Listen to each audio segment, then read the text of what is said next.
I'm syndereN, and I approve the content of this guide. Hey guys, this is Sven, and welcome to the official Dota Cinema Guide to Lich.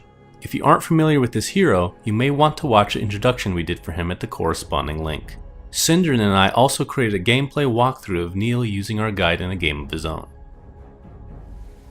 Lich is an intelligent support or offlane hero. He is unique in that he's able to get experience from his own creeps. Lich is a powerful lane support due to the sheer amount of harassment he offers, and transitions into a strong teamfight hero later on.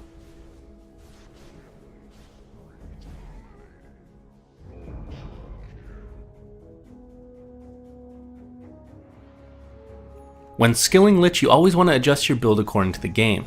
There is, however, one standard skill build that will fit most of your purposes.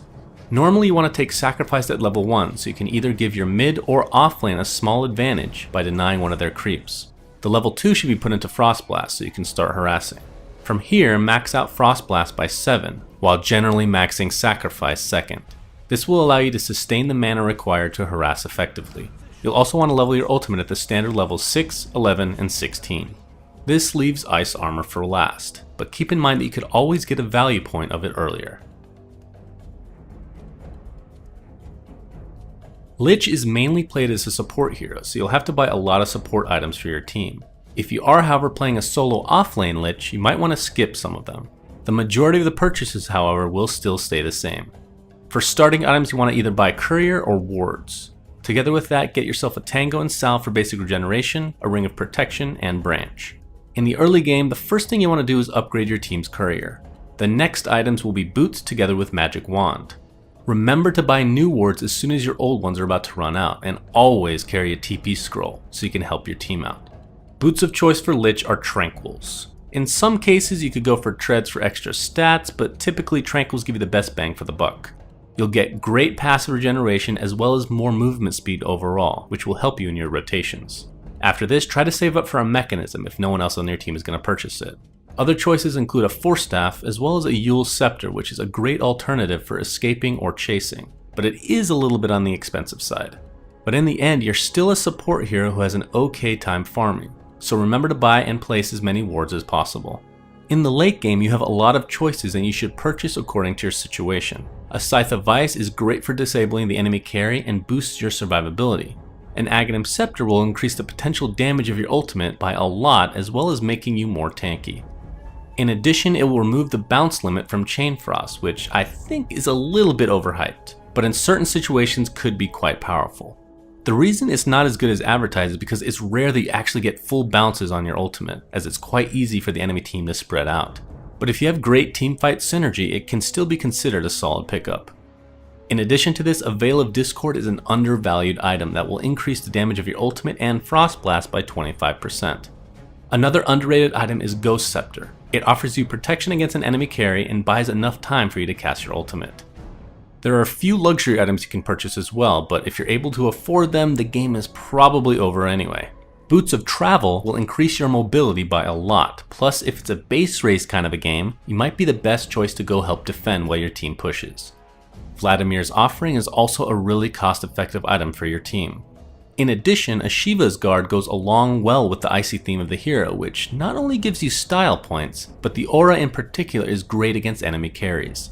And since you may have a Ghost Scepter already, it might not be too crazy to upgrade that bad boy into an Ethereal Blade. You have tons of magic damage and a high intelligence gain, making this an item that can help you deal a devastating amount of damage. And last but not least is the Refresher Orb, which can never be underestimated on a hero with such a powerful teamfight ultimate. Lich is mainly played as a lane support hero. You can take the solo offlane as well, but depending on the team composition, there might be a better hero suited for this. The gameplay, however, shouldn't be affected too much. You can also run Lich in a dual lane mid, as you can harass the enemy solo out of lane, as well as help your carry get free farm. Okay, so with that, let's talk a little bit about how to utilize his abilities. Frost Blast, when used in conjunction with Sacrifice, is the main reason why you're such a good lane support. Constantly using this for harassing is obviously great, as long as you keep in mind that you generally do not want to push the lanes. Keep in mind that there are actually 2 nukes in one with this spell.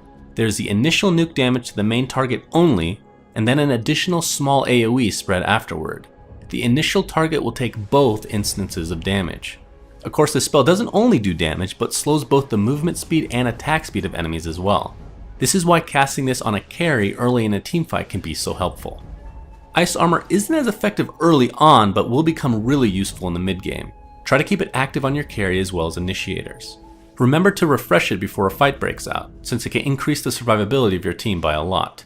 And with the low cooldown, there's no reason not to spam this in the mid to late game. Also keep in mind that this works on buildings, which can help against pushes.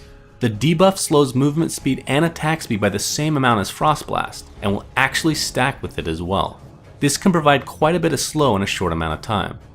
Something to consider, however, is that the debuff from Ice Armor lasts half the time as it does with Frost Blast, and the debuff itself will have half the effect on ranged heroes. Nonetheless, it's still something to be spammed. Extra armor should never be taken for granted. In fact, using it on your own creep wave can be quite helpful as far as pushing purposes are concerned. Sacrifice is very powerful since it not only allows you to deny one of your own creeps, but you'll also gain experience from it. As we talked about earlier, in the beginning of the game, sacrificing a creep in the mid or in the off lane is a very common practice. This will not only provide less experience for the enemy, but will also help push the lane in your favor, or at the very least disrupt the creep equilibrium. This is what makes Lich so unique in the off lane.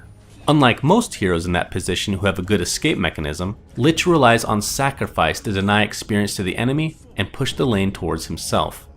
Speaking of which, when you sacrifice a creep, try to do so out of the enemy's experience range.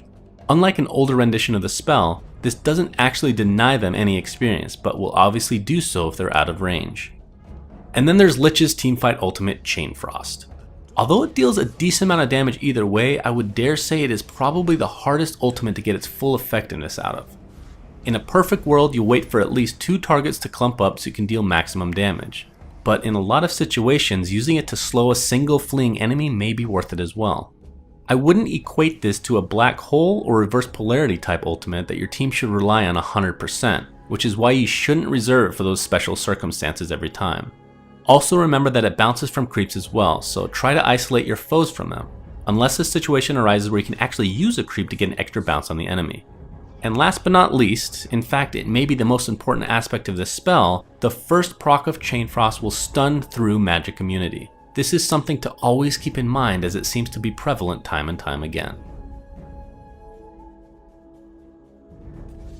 Friends of Lich are heroes that can force enemies into clumping up, therefore allowing your abilities to do a ridiculous amount of damage.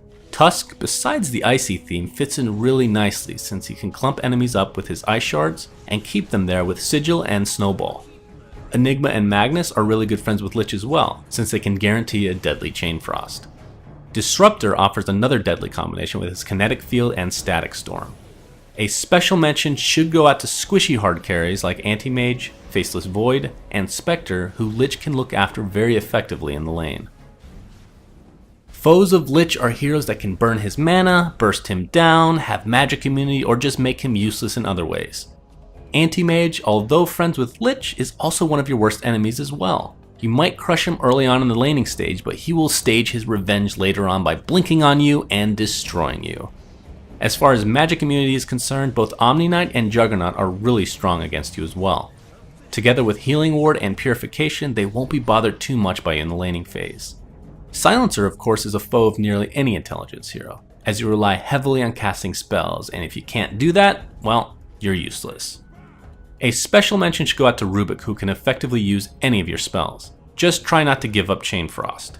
And last but not least is Chen. His creeps will tank up your Chain Frost in fights, and Hand of God will just heal them back up instantly. Additionally, he and other tower pushers are great against you as an offlane hero, since you'll be using Sacrifice whenever it's off cooldown. Thank you to Vekus and syndereN for helping write this guide. Remember to like and subscribe if you enjoy this kind of content. Thanks for watching guys, and until next time, this is Sven signing out.